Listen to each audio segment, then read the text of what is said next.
فقد قال الله تبارك وتعالى في مقام آخر: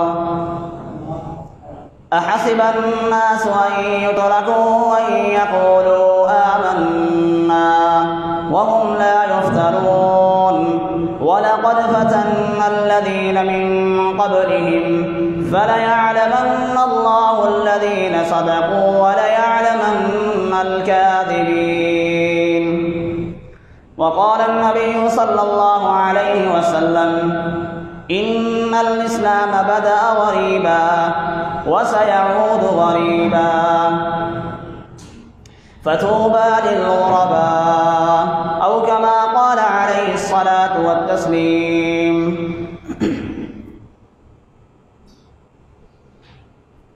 ہر قسم کی حمد و ثنا، تعریفات، کبریائی، بڑائی، عظمت، بزرگی اور برتری اللہ وحدہ لا شریک کے لیے ہے، جس رب العالمین نے ہمیں مسلمان بنایا اور مسلمان گھرانے کے اندر ہمیں پیدا فرمایا۔ بے شمار درود و سلام ہوں کائنات کے امام الانبیاء، ہادی المجتبیٰ، پیارے پیغمبر جناب محمد الرسول اللہ صلی اللہ علیہ وسلم کی ذات اقدس و مقدس پر، جنہیں اللہ رب العالمین نے پوری کائنات کے لیے رہبر، رہنما، ہادی اور پیشوا بنا کر مبعوث فرمایا۔ پیارے پیغمبر علیہ الصلاۃ والسلام نے نہ صرف یہ دین محمد ہم تک پہنچایا بلکہ من و عن عمل کر کے بھی دکھلا دیا۔ اللہ رب العالمین کا دین، اس دین پر عمل پیرا ہونے والا انسان جس قدر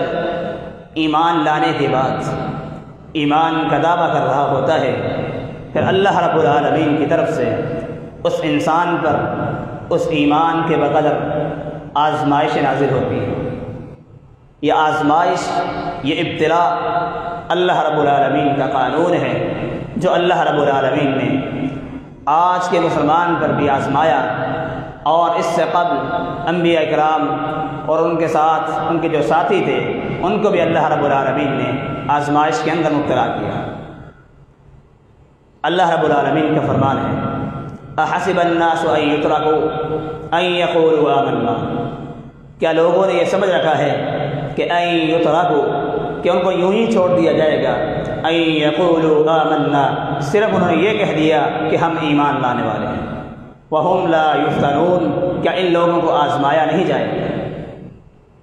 یہاں اللہ رب العالمین ایمان لانے والوں کو، جو صرف ایمان لا کر ایمان کا دعویٰ کرنے والے ہوتے ہیں، ایمان کا دعویٰ کر کے ہر چیز کو چھوڑ کر پسے پشت ڈال کر کھڑے ہو جاتے ہیں کہ اللہ رب العالمین نے ہمیں ایمان کی توفیق دی ہے، ہم ایمان لے آئے، ہمارے لیے یہی کافی ہے۔ حالانکہ اللہ رب العالمین یہ ارشاد فرما کر ہم لوگوں کو متنبہ کر رہا ہے، ہماری توجہ اس طرف مطلوب کروا رہا ہے کہ یہ دیکھنا ہے کہ اللہ رب العالمین نے تم سے پہلے لوگوں کو بھی آزمایا ہے یا نہیں آزمایا۔ تمہارا دعویٰ ہے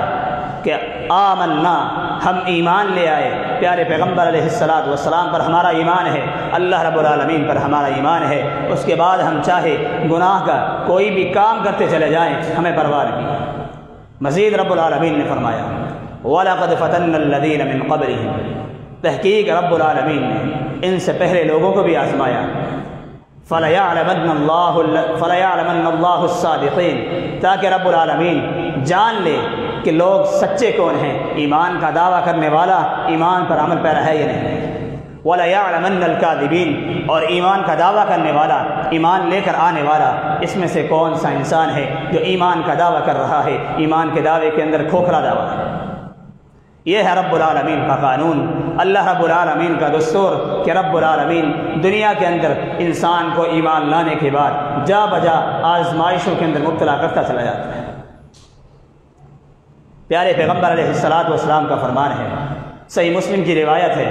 ابو ہریرہ رضی اللہ تعالیٰ عنہ اس حدیث کے راوی ہیں۔ پیارے پیغمبر علیہ الصلاۃ والسلام نے فرمایا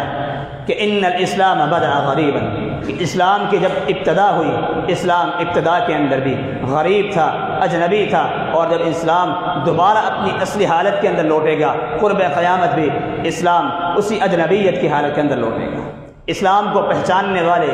جس وقت نبی علیہ الصلوۃ والسلام نے ایمان کی دعوت دی تھی، توحید کی دعوت دی تھی، منہج توحید کی طرف بلایا تھا، اس وقت بھی ایمان اسلام جو تھا کمزور تھا، اجنبی تھا، غریب تھا، لوگوں کو ایمان کے بارے میں اسلام کے تعلق سے کسی چیز کا علم نہیں تھا، لوگ اسلام لانے والے بہت کم تھے۔ پیارے پیغمبر علیہ الصلوۃ والسلام نے فرمایا کل قیامت کے دن جب قیامت کا دن قریب آ رہا ہوگا اس وقت بھی یہ اسلام اسی طرح لوٹے گا جس طرح اس کی ابتدا ہوئی۔ فطوبیٰ للغرباء، پیارے پیغمبر علیہ الصلوۃ والسلام نے فرمایا خوشخبری ہے، بشارت ہے اس انسان کے لیے جو غربت کے اندر، اجنبیت کے اندر اپنی زندگی کو گزارتا ہے۔ غربت اور اجنبیت کیا ہے؟ وہی اللہ کی آزمائش، اللہ کا قانون ہے کہ جب انسان اجنبی ہوتا ہے، غریب ہوتا ہے، جسے پہچاننے والا کوئی نہیں ہوتا، جس کا کنبہ اور قبیلہ، اس کی برادری، اس کے دوست و یار، اہل و عیال سب ساتھ چھوڑ جاتے ہیں، وہ انسان اجنبی اور غریب ہوتا ہے۔ آج ہمارے معاشرے کے اندر مال و دولت جس کے پاس نہیں ہے وہ انسان غریب ہے، لیکن فرمایا فطوبیٰ للغرباء، غرباء کے لیے خوشخبری ہے، ان کے لیے بشارت ہے۔ غرباء وہ ہیں جو اسلام پر ایمان لے کر آئے، کنبہ قبیلہ چھوڑنا پڑا، خاندان، برادری، اہل و عیال، بچے، حتیٰ کہ یہاں تک کہ اپنی جان کو بھی قربان کر دینا پڑا۔ یہ ہیں وہ لوگ جو اجنبیت اور غربت کے اندر زندگی گزار کر ایمان کے دعوے کے اندر پکے اور سچے ہیں۔ نوح علیہ الصلوۃ والسلام 950 سال تک تبلیغ کرتے رہے، رب العالمین کی توحید کا ڈنگا بچاتے رہے۔ 950 سال کا عرصہ، اگر اس کا اندازہ لگایا جائے کہ 950 سال کے عرصے کے اندر انہوں نے تبلیغ کی تھی، 950 سال کا عرصہ کوئی کم عرصہ نہیں۔ پیارے پیغمبر علیہ الصلوۃ والسلام کا فرمان ہے، آپ نے فرمایا کہ ایک روز مجھے خواب کے اندر میدان محشر دکھلایا گیا اور میدان محشر کے اندر میں نے ہر امت کو اس کے نبی کے ساتھ پایا۔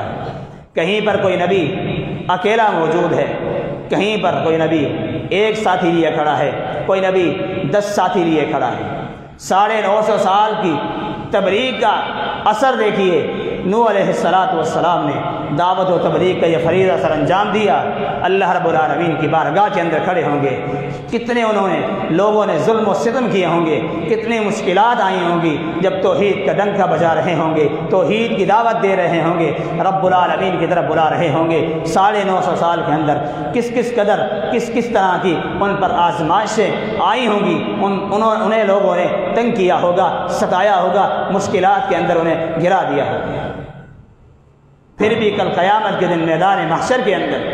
یہی وہ انبیاء ہیں جو کہیں پر کوئی نبی اکیلا کھڑا ہے، کوئی ایک ساتھی کے ساتھ کھڑا ہے، کوئی 3 کے ساتھ کھڑا ہے، کوئی 10 ساتھی لیے کھڑا ہے۔ 950 سال کا عرصہ دعوت و تبلیغ کے اندر گزارنے والے نبی بھی اکیلے کھڑے ہیں یا 3 ساتھیوں کے ساتھ کھڑے ہیں۔ پیارے پیغمبر علیہ الصلوۃ والسلام نے جب دعوت و تبلیغ کا اعلان کیا تھا، توحید کی دعوت دی تھی، آپ کے اپنوں نے تو ساتھ چھوڑا، غیر تو چھوڑ کر جانے والے ہمیشہ ہوتے ہیں، جو اپنے تھے انہوں نے بھی آپ کو بد دعائیں دینا شروع کر۔ نوح علیہ الصلوۃ والسلام پر آزمائشیں آئیں، ابراہیم علیہ الصلوۃ والسلام کو اللہ رب العالمین نے آزمایا۔ جب اللہ رب العالمین کی توحید کی دعوت دی، رب العالمین کی توحید کی طرف بلایا، تو والد محترم گھر سے نکال دیا۔ اگر آج کے نوجوان کو صرف توحید کی وجہ سے، دعوت و تبلیغ کی وجہ سے، اللہ کے دین کی طرف بلانے کی وجہ سے، منہج توحید پر، منہج صحابہ، منہج النبی پر اطاعت کرتے ہوئے گھر والے گھر سے نکالتے ہیں، تو آج کا نوجوان ہر چیز کی قربانی دیتا ہے، منہج توحید کو بھی چھوڑ دے گا، آج کا انسان منہج صحابہ کو بھی چھوڑے گا، لیکن مجال ہے کہ اپنے گھر کو چھوڑ کر بے در ہو گیا۔ آج کے انسان کے اندر اتنی ہمت نہیں رہی، اتنی طاقت نہیں ہے، اتنی سکت نہیں ہے کہ آج کا نوجوان اپنے گھر کو چھوڑ سکے، اجنبیت کے اندر، غربت کے اندر زندگی گزار دے، لیکن توحید کا سودا نہ کرے۔ لیکن آج کنبہ قبیلہ خلاف آ جائے، برادری خلاف کھڑی ہو جائے، دوست ساتھ چھوڑ جائیں، اس انسان کو لگتا ہے کہ آج دنیا کے اندر سب سے بڑا مظلوم میں ہی ہوں، مجھے چاہیے میں اس بات کو چھوڑ کر اپنے اہل و عیال کی بات مان، اپنے دوست و احباب کی بات مان کر اپنے گھر کے اندر واپس چلا جاؤں۔ یہاں اللہ کے خلیل اللہ ہیں، اللہ کے خلیل ہیں۔ جب والد نے گھر سے نکالا، جاتے ہوئے نہ بد دعا دی، نہ بد کلامی کی، نہ بد سلوکی کی، قال سلام علیک، یہ الفاظ کہہ کر آگے چلے جاتے ہیں۔ ساستغفر لک ربی انہ کان بی حفیا، آپ پر رب العالمین کی طرف سے سلامتی ہو، آپ کے لیے رب العالمین سے استغفار کرتا رہا۔ یہ ہے انداز دعوت و تبلیغ کے لیے، توحید کی دعوت دینے کے لیے۔ اور جب انسان منہج توحید پر قائم و دائم ہو جائے، منہج توحید پر ڈٹا رہے، چاہے ماں باپ کو چھوڑنا پڑ جائے، چاہے اہل و عیال کو چھوڑنا پڑ جائے، کنبہ قبیلہ چھوڑ کر اجنبیت کی زندگی گزارنی پڑ جائے، غربت کی زندگی گزارنی پڑ جائے، جو انسان حقیقت توحید کو سمجھتا ہے، منہج توحید کو سمجھتا ہے، توحید کا ڈنکا بجانے کے لیے عزم مصمم لے کر نکلتا ہے، وہ انسان کبھی بھی اپنے گھر والوں کی، اپنے اہل و عیال کی، دوست و احباب کی، برادری کی، مال و دولت کی، حسن و جمال کی، کسی چیز کی پرواہ نہیں کرتا۔ اسے پرواہ ہوتی ہے تو رب العالمین کے دین کی ہوتی ہے، اسے پرواہ ہوتی ہے تو توحید کی پرواہ ہوتی ہے کہ آج دنیا کے اندر میں نے توحید سے اگر منہ موڑا، میں نے اگر منہج توحید کو چھوڑا، منہج صحابہ کو چھوڑا، کل قیامت کے دن رب العالمین کے دربار کے اندر جا کر پیارے پیغمبر علیہ الصلوۃ والسلام کو کیا منہ دکھاؤں گے؟ جب نبی علیہ الصلوۃ والسلام نے توحید کی دعوت دی، رب العالمین کا فرمان اترا، وَأَنذِرْ عَشِيرَتَكَ الْأَقْرَبِينَ، اے پیارے پیغمبر علیہ الصلوۃ والسلام، آپ اپنے قریبی رشتہ داروں کو سب سے پہلے ڈرائیں۔ آپ علیہ الصلوۃ والسلام اسی ٹائم نکلے، صفا پہاڑی پر کھڑے ہو کر آپ نے ندا لگائی، یا بنی فہر، یا بنی عدی، قریش کے ہر قبیلے کو آپ نے آواز لگائی، ایک ایک قبیلے کا نام لے کر آپ نے ان کو بلایا۔ سارے قبیلے جمع ہونے شروع ہو گئے۔ جس قبیلے کا سردار نہ آ سکا، اس قبیلے کے سردار نے اپنے نمائندے کو بھیج دیا، جاؤ آج محمد نے بلایا ہے، محمد کی دعوت ہے، ضرور کوئی ماجرا ہے، صفا پہاڑی پر کھڑے ہو کر محمد نے آواز لگائی ہے، جاؤ سن کر تو آؤ محمد کیا کہنا چاہ رہا ہے۔ اللہ اکبر، توحید کی پہلی دعوت ہے، اور پہلی ہی دعوت پر رب العالمین کی طرف سے آزمائش اترتی ہے۔ آپ علیہ الصلوۃ والسلام نے سب کو جمع کیا، سب اکٹھا ہو جاتے ہیں۔ آپ نے ان سے کہا، اگر میں تمہیں کہوں کہ اس چوٹی، اس پہاڑی کے پیچھے سے ایک لشکر تم پر حملہ کرنے والا ہے، میرے ساتھیوں مجھے بتاؤ کیا تمہیں میری بات پر یقین آئے گا یا نہیں آئے گا؟ سب نے کہا، قالوا ما جربنا علیک الا صدقا، ہم نے تو آپ کو ہمیشہ صادق الامین پایا ہے، امانت دار پایا ہے، زبان کا سچا پایا ہے، کبھی آپ نے جھوٹ بولا ہی نہیں۔ یہ الفاظ بھی نوٹ کیجئے گا، یہی لوگ ہیں جو پہلے کہہ رہے ہیں ما جربنا علیک الا صدقا۔ پھر پیارے پیغمبر علیہ الصلوۃ والسلام نے اصل مقصد کی طرف بلایا، قال فإنی نذیر لکم بین یدی عذاب شدید، اے لوگوں سن لو، میں تمہیں رب العالمین کے سخت ترین عذاب سے ڈرانے کے لیے آیا۔ آج جمع کرنے کا مقصد یہ ہے کہ کل قیامت کے دن جب رب العالمین کے دربار میں جاؤ گے، آج اگر توحید کا پرچم نہ لہرایا، توحید کا اقرار نہ کیا، کل قیامت کے دن دردناک عذاب تمہیں چکھنا پڑے گا۔ اس عذاب سے ڈرانے آیا۔ اسی وقت ابو لہب نے کہا، قال ابو لہب تبا لک سائر اليوم، تو نے اس لہذا جمعتنا، تیرے ہاتھ خاک آلود ہو جائے، تو ہلاک ہو جائے، تو نے اس لیے ہمیں جمع کیا تھا، لہذا جمعتنا، کیا تو نے اس دعوت کے لیے ہمیں یہاں جمع کیا؟ پیارے پیغمبر علیہ الصلوۃ والسلام نے سب سے پہلے سوال کیا تھا، مجھے صادق الامین پاتے ہو، میرا کردار تمہارے سامنے کیسا ہے؟ جب سب نے کہا ما جربنا علیک صدقا، ہم نے تو آپ کو صادق الامین پایا ہے، آپ نے سوچا اب توحید کی دعوت دینی چاہیے۔ پیارے پیغمبر علیہ الصلوۃ والسلام توحید کی دعوت دے رہے ہیں۔ ابو لہب نے کہا تبا لک سائر الیوم لہذا جمعتنا، اس لیے تو نے ہمیں جمع کیا تھا۔ پھر رب العالمین کا اپنے نبی کے دفاع کے اندر پیغام اترا، فنظرت تبت یدا ابی لہب وتب ما اغنی عنہ مالہ وما کسب۔ اللہ آزماتا بھی ہے، آزمائش بھی دیتا ہے اور فوراً دفاع بھی کرتا ہے۔ یہاں پیارے پیغمبر علیہ الصلوۃ والسلام پر تہمتیں بھی لگی، کبھی آپ کو مجنون کہا جانے لگا، کبھی آپ کے بارے میں آپ کا استہزاء کیا جانے لگا، کبھی آپ کی تحقیر کی گئی، تاکہ مسلمانوں کو بد دل کر کے دین اسلام سے منحرف کر دیں۔ لیکن پیارے پیغمبر علیہ الصلوۃ والسلام نہ دل برداشتہ ہوئے، نہ آپ کے صحابہ نے دین اسلام کو چھوڑا، گالیاں بھی برداشت کی، استہزاء بھی برداشت کیا، تحقیر بھی برداشت کر لی، لیکن برداشت نہ کیا تو توحید کا سودا کرنا برداشت نہ کیا۔ صفا پہاڑی پر پہلی دعوت دی، اللہ رب العالمین کی طرف سے آزمائش اتری، جو لوگ صادق الامین کا دعویٰ کر رہے تھے، صادق الامین کہنے والے لوگ آپ کے اپنے بھی آپ کے خلاف ہوئے، غیر تو ہوتے چلے گئے، جو اپنے ہوتے ہیں اپنے ساتھ دینے والوں نے بھی وہاں پر ساتھ چھوڑ دیا۔ امی عائشہ رضی اللہ تعالی عنہ پیارے پیغمبر علیہ الصلوۃ والسلام سے سوال کرتی ہیں، اے اللہ کے نبی علیہ الصلوۃ والسلام، ذرا یہ بتلائیے آپ پر احد سے بڑھ کر بھی کوئی ایسا دن آیا جو سخت ترین شدید دن؟ پیارے پیغمبر علیہ الصلوۃ والسلام نے فرمایا، ہاں عائشہ، تیری قوم قریش نے مجھ پر جو ظلم ڈھائے، طائف کی وادی کے اندر مجھ پر جو ظلم و ستم کیے گئے، وہ مجھ پر بڑا سخت دن گزرا تھا۔ پیارے پیغمبر علیہ الصلوۃ والسلام گھر سے نکلتے ہیں،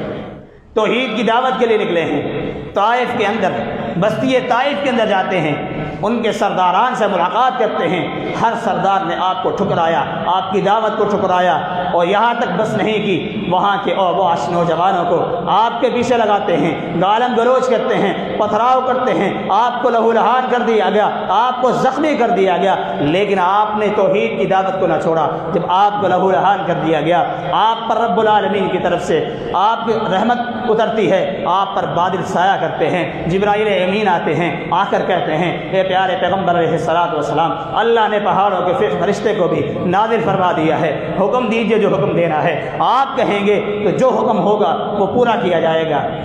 پہاڑوں کے فرشتے نے آ کر کہا، مجھے اللہ رب العالمین نے آپ کی مدد کے لیے نازل فرمایا ہے، آپ اگر کہتے ہیں یہ بستی جن دو پہاڑوں کے درمیان ہیں، ان دو پہاڑوں کو آپس میں ملا کر اس بستی کو تہس نہس کر دوں گا۔ اندازہ لگائیں، آج اگر ہمارے معاشرے کے اندر کوئی ہم پر اتنا ظلم و ستم کرے، ہمارے استہزاء کرے، ہماری تحقیر کرے، ہمیں گالم گلوچ کرے، آج تحقیر استہزاء تو دور کی بات ہے، کوئی ہلکی سی ہمیں گالی بھی دیتا ہے، ہم سے وہ برداشت نہیں۔ لیکن پیارے پیغمبر علیہ الصلوۃ والسلام اپنی ذات پر آنے والی ہر تکلیف کو برداشت کر رہے ہیں، گالم گلوچ بھی برداشت کرتے ہیں، استہزاء بھی برداشت کیا، تحقیر بھی برداشت کر رہے ہیں، اوباش نوجوانوں کا پیچھا بھی برداشت کیا، پتھراؤ کیا گیا، لہو لہان کیا گیا، یہاں تک کہ آپ کے چپل بھی، آپ کے پاؤں بھی زخمی ہوئے، چپل تک آپ کا خون لگا ہوا تھا۔ پھر بھی آپ نے فرمایا، نہیں، مجھے امید ہے، میں اللہ سے امید رکھتا ہوں کہ اسی قبیلے میں سے، طائف کی بستی میں سے ایسے لوگ نکلیں گے کہ یعبد اللہ، کہ وہ اللہ کی عبادت کریں گے، لا یشرک بہ شیئا، اللہ کے ساتھ کسی چیز کو شریک کرنے والے نہیں ہیں۔ اللہ آزما رہا ہے، آزمائش اتر رہی ہے، اس کے باوجود بھی پیارے پیغمبر علیہ الصلوۃ والسلام کی زبان سے کلمہ کیا اترا، اللہ سے امید رکھتا ہوں کہ اسی قوم میں سے، اسی قبیلے میں سے، اسی بستی میں سے ایسے لوگ آئیں گے جو رب العالمین کی توحید کی دعوت دینے والے ہیں۔ آج ہمارا المیہ یہ ہے، ہمیں ذرا سی دین اسلام کی وجہ سے تکلیف آ جائے تو آج کا نوجوان، آج کا مسلمان کہتا ہے، کاش میں یہ کام نہ کرتا، کاش میں اسلام کی طرف نہ آتا۔ آج کے نوجوانوں کو نماز پڑھنا اتنا مشکل لگتا ہے، حالانکہ پیارے پیغمبر علیہ الصلوۃ والسلام نے یہ دین محمد، دین حنیفی جو ہم تک پہنچایا ہے، اس دین کو پہنچانے کے لیے جو پیارے پیغمبر علیہ الصلوۃ والسلام نے قربانیاں دی، آپ کے اصحاب نے قربانیاں دی، ان کے بعد آنے والے تابعین، تبع تابعین، محدثین نے قربانیاں دی، اور آج کا مسلمان اگر ان قربانیوں کو جمع کر کے سوچ و بچار کرے، تدبر و تفکر کرے، تو اسے سمجھ آ جائے گی کہ اس وقت کے صحابہ کرام نے، پیارے پیغمبر علیہ الصلوۃ والسلام نے یہ دین اسلام ہم تک پہنچانے کے لیے کتنی قربانیاں دی ہیں۔ یہاں تک کہ آپ کے قوم والے، آپ کے قبیلے والے آپ سے ناراض ہو جاتے ہیں، آپ کے چچا کے پاس آ کر شکایت کرتے ہیں کہ اپنے بھتیجے کو سمجھاؤ، جو کام یہ کر رہا ہے ہمارے معبودان کے خلاف یہ باتیں کر رہا ہے، ہمارے معبودوں کے خلاف بول رہا ہے، اسے سمجھا دو، یہ کام چھوڑ دے ورنہ ہم اسے قتل کر دیں گے۔ اتنا کچھ برداشت کرنے والے نبی پر اللہ کی آزمائش بھی اتری، اور آزمائش میں اللہ رب العالمین کی طرف سے پھر پیارے پیغمبر علیہ السلام کے لیے مدد بھی اترتی ہے۔ اللہ رب العالمین کا فرمان ہے، ام حسبتم ان تدخلوا الجنة ولما يأتكم مثل الذين خلوا من قبلكم مستهم البأساء والضراء وزلزلوا حتى يقول الرسول ام حسبتم ان تدخلوا الجنة، اے لوگوں کیا تم نے یہ گمان کر رکھا ہے کہ ان تدخلوا الجنة، کہ تم جنت کے اندر یوں ہی چلے جاؤ گے، ولما يأتكم مثل الذين خلوا من قبلكم، یہاں تک کہ جو تم سے پہلے لوگ گزرے ہیں ان پر جو آزمائشیں اللہ رب العالمین نے اتاری وہ تم پر نہیں آئیں گی۔ مستهم البأساء والضراء وزلزلوا، انہیں تنگی بھی آئی، پریشانیاں بھی آئیں، انہیں لرزا دیا گیا جب دعوت کے میدان کے اندر کھڑے ہوئے، توحید کی دعوت دینے کے لیے کھڑے ہوئے، جہاد کے لیے کھڑے ہوئے۔ اللہ رب العالمین کی طرف سے ایسی آزمائشیں آئیں، بھوک و پیاس بھی برداشت کی اور زمینوں کو لرزا دیا گیا، اس وقت بھی وہ کھڑے رہے یہاں تک کہ حتی یقول الرسول والذین آمنوا معہ متی نصر اللہ، رسول بھی کہہ اٹھے کہ اللہ کی مدد کب آئے گی۔ کیا تم یہ گمان کرتے ہو کہ تم صرف ایمان کا دعویٰ کر کے، صرف آمنا باللہ کہہ کر کہ ہم اللہ پر ایمان لے آئے، پیارے پیغمبر علیہ السلام پر ایمان لے آئے، اس ایمان کا دعویٰ کرنے کے بعد تم یوں ہی جنت کے اندر چلے جاؤ؟ اللہ رب العالمین کی جنت اتنی سستی تو نہیں ہے۔ پیارے پیغمبر علیہ السلام کی اطاعت، ان کے ساتھ وفاداری، اللہ رب العالمین کے ساتھ وفاداری، اللہ رب العالمین کے فرامین کو ماننا۔ جو انسان شریعت پر عمل پیرا ہوتا ہے، اللہ رب العالمین کے احکامات کو مانتا ہے، اللہ کے سامنے اپنے سر کو جھکاتا ہے، وہی انسان حقیقی طور پر دنیا کے اندر بھی کامیاب و کامران ہے، کل قیامت کے دن بھی یہی انسان کامیاب و کامران ہوگا جس نے دنیا کے اندر اپنے سر کو، اپنی پیشانی کو، اپنی جبینوں کو صرف رب العالمین کے در پہ جھکایا ہوگا۔ اور وہ انسان جس کی ساری زندگی رب العالمین کی توحید کے برخلاف گزری، جس کا ذبیحہ بھی غیر اللہ کے نام پر، جس کی ہر چیز، ہر منت غیر اللہ کے نام پر، وہ غوث اعظم بھی کسی اور کو سمجھتا ہے، دستگیر بھی کسی اور کو سمجھتا ہے، داتا گنج بخش بھی کسی اور کو سمجھتا ہے، حالانکہ رب العالمین کہتا ہے غوث اعظم بھی میں ہوں، گنج بخش بھی میں ہوں، دستگیر بھی میں ہوں، مددگار بھی میں ہوں، عطا کرنے والا بھی میں ہوں، سیننے والا بھی میں ہوں، کل قیامت کے دن عدل و انصاف کا ترازو قائم کرنے والا بھی میں ہوں۔ آج دنیا کے اندر جنہیں تم پکارتے ہو، میری توحید کے خلاف کھڑے ہو کر، میرے خلاف کھڑے ہو کر میری توحید کو للکارتے ہو، کل قیامت کا دن ہوگا، اللہ کے سامنے جب پیش ہونا ہے اللہ کو کیا جواب دو؟ آج جتنا چاہے ہم توحید کے سامنے کھڑے ہو کر ڈٹ کر اللہ کو پکاریں، اللہ کے مخالف چلے جائیں، بھلے اللہ رب العالمین دنیا کے اندر کوئی آزمائش نازل نہیں کر رہا، کوئی عذاب نہیں دے رہا، لیکن رب العالمین کا قانون ہے، جو انسان مشرک ہو کر توحید سے دور ہو کر مرتا ہے، توحید اس کے پلے نہیں پڑی، شرک کرتا رہا، غیر اللہ کو پکارتا رہا، غیروں کے درباروں پر اپنی جبینوں کو جھکاتا رہا، جب دنیا سے جائے گا اللہ رب العالمین اس کی مغفرت نہیں کرے گا۔ مغفرت کی ایک شرط ہے، دنیا کے اندر رہتے ہوئے اپنی معافی اور تلافی کر کے جائے۔ توحید کی دعوت کے لیے پیارے پیغمبر علیہ السلام اور آپ سے پہلے آنے والے ہر نبی نے تکلیف کو برداشت کیا۔ نوح علیہ السلام، ابراہیم علیہ السلام، یوسف علیہ السلام، جتنے بھی انبیاء آئے، اللہ کا قانون، اللہ کا دستور جو آزمائش ہے ان پر بھی اترا، ان کے بعد آنے والے ان کے اصحاب پر بھی اللہ رب العالمین کا یہ قانون، یہ آزمائش، یہ ابتلا لاگو ہوتا رہا۔ بلال حبشی رضی اللہ تعالیٰ عنہ جب ایمان کا دعویٰ کرتے ہیں، ایمان لے آتے ہیں، پیارے پیغمبر علیہ السلام کے ساتھ وفاداری کا اعلان کر دیتے ہیں، آپ کے آقا نے اتنا آپ کو ستایا، کہ کبھی اوباش نوجوانوں کو رسیاں پکڑا کر بلال حبشی رضی اللہ تعالیٰ عنہ کو گلیوں کے اندر گھسیٹا جاتا ہے، اور کبھی پتھریلی زمین پر صحرا کے اندر ریت کے اوپر سخت گرمی کے اندر آپ کو لٹا دیا جاتا ہے، آپ پر پتھر رکھ دیا جاتے ہیں۔ قصور یہ ہے کہ محمد سے وفا کا دعویٰ کیا تھا، قصور یہ ہے توحید پر ایمان لایا تھا، قصور یہ ہے کہ توحید کا ڈنکا بجانے کا عزم مصمم کیا تھا، اور اتنی تکالیف ہیں کہ آپ کو ریت پر لٹایا جا رہا ہے اور اس پر بھاری پتھر رکھے جا رہے ہیں، اور کبھی اوباش نوجوانوں کے ہاتھوں میں دیا جا رہا ہے۔ انبیاء تو انبیاء ہیں، انبیاء پر بھی آزمائشیں، انبیاء کو ماننے والوں پر بھی آزمائشیں۔ پھر آج کا مسلمان کیسے سمجھ رہا ہے کہ آج میں ایمان لا کر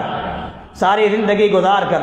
60-70 سال کی زندگی گزار کر اس دنیا سے یوں ہی چلا جاؤں گا، اللہ رب العالمین کی طرف سے کوئی آزمائش نہیں آئے گی۔ اگر اللہ کی جنت کے اندر جانا کیا عزم کیا ہے تو رب العالمین کا قانون ہے، اللہ کا دستور ہے، ایمان کا دعویٰ کرو گے، ایمان کا دعویٰ کرنے کے بعد اللہ کی طرف سے آزمائش بھی آئے گی، اللہ تمہیں تنگ دستی کے اندر مبتلا کرے گا، کہیں پر آپ کو قحط سالی کے اندر مبتلا کرے گا۔ اگر ایمان کے اندر سچے ہو تو اللہ رب العالمین اس ایمان کے بقدر انسان کو آزماتا ہے۔ جتنا انسان کا ایمان مضبوط ہوتا ہے اسی ایمان کی مضبوطی کے بقدر اللہ کی آزمائش اترتی ہے۔ لا یکلف اللہ نفسا الا وسعها، کسی نفس کو اللہ رب العالمین اس کی طاقت سے زیادہ نہیں آزماتا۔ اللہ جس پر بھی کوئی آزمائش نازل کرتا ہے اس کے ایمان کی بقدر، اگر انسان ایمان کے اندر کمزور ہے تو اللہ کی طرف سے آنے والی آزمائش بھی کمزور ہوتی ہے۔ ایسا نہیں ہے اللہ رب العالمین اپنے بندوں پر ظلم کرتا ہے، اللہ رب العالمین ایمان کو چیک کرتا ہے، ان کا ایمان کا پیمانہ کیسا ہے۔ نبیوں کے ایمان کو چیک کیا، نبی کے صحابہ کے ایمان کو چیک کیا، اور اب اللہ رب العالمین قرآن کے اندر حکم نازل فرما کر ہمیں بتلانا یہ چاہتا ہے کہ یہ گمان نہ کرنا کہ ہم نے ایمان کا دعویٰ کیا ہے ہم جنت کے اندر چلے جائیں گے، یہ گمان نہ کر لینا کہ جو پہلے لوگوں پر آزمائشیں آئیں وہ ہم پر نہیں آئیں گی۔ اگر ایمان کا دعویٰ کرو گے، نبی سے وفاداری کا دعویٰ کرو گے تو اللہ کی طرف سے آزمائش بھی آئے گی، اللہ تمہیں آزمائے گا بھی صحیح، پھر اس آزمائش کے اندر اس میں نکلنے کا راستہ بھی اللہ رب العالمین خود بنائے گا۔ اس لیے توحید کا دعویٰ ہم کرتے ہیں، ایمان لے کر آنے کا دعویٰ ہم کرتے ہیں، آمنا کہہ دیا، پیارے پیغمبر علیہ السلام پر ایمان تو لے آئے، اب ہم نے اپنے گریبان کے اندر جھانکنا ہے کہ میں نے ایمان کا دعویٰ کیا ہے، ایمان کا دعویٰ کرنے کے بعد میرے ایمان پر عمل کتنا ہے۔ جس ایمان کا دعویٰ میں کر رہا ہوں، جس توحید کا دعویٰ میں کر رہا ہوں، جس شریعت کا دعویٰ میں کر رہا ہوں، اس شریعت پر میرا عمل کتنا ہے۔ میرے نبی نے ہر چیز کو واضح کر کے رکھ دیا، ہر چیز کو واضح کر دیا، آج ان چیزوں پر میرا عمل کتنا ہے۔ کیا میں ان چیزوں کے اختلافات کے اندر ہوں یا ان پر عمل کرنے کے اندر عمل پیرا ہوں کہ میں عمل کر رہا ہوں یا نہیں کر رہا؟ کہیں میرا عمل پیارے پیغمبر علیہ السلام کی شریعت کے مخالف تو نہیں، کہیں میرا عمل آپ کی سنت کے مخالف نہیں۔ اگر ایسا ہے تو اپنی اصلاح کیجئے اور کوشش کیجئے کہ اپنے آپ کو ایسا بنائیں، اپنی اولاد کو ایسا بنائیں کہ اگر ایمان کا دعویٰ کرے تو ایمان کے دعوے کے اندر اتنی مضبوط ہو کہ اللہ کی طرف سے جب آزمائش آئے تو اس آزمائش کے اندر اپنے آپ کو مضبوط رکھنے والی اولاد ہو، مضبوط رکھنے والا انسان ہو کہ اللہ کی آزمائش کے اندر اتنا مضبوط ہو کہ نہ اپنی توحید سے پھرے، نہ نبی علیہ السلام سے کیے ہوئے عہد وفاداری کا وعدہ جو کیا ہے اس سے پھرے۔ اللہ رب العالمین سے دعا ہے کہ رب العالمین جو کچھ سنا اور سنایا اس پر عمل پیرا ہونے کی توفیق عطا فرمائے۔ سبحان ربک رب العزت عما یصفون۔